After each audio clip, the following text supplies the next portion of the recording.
Good morning guys. Nandito tayo sa tinatawag nila na Batu. Yan. Batu Farm. Yan. Tingnan nyo. Makikita ninyo yan sa baba, makikita nyo. Tara. Pwede kayo rito maligo. Ito yung sinasabi nila na Batu. Ang ganda pala rito. Medyo mataas siya pero meron siyang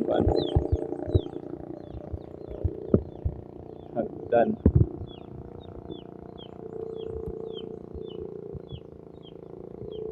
Nakikita nyo guys, maganda rito. Gusto yung maligo, magpipiknik, pwede. Libre lang entrance dito, pero siguro kaso ngayon wala tao.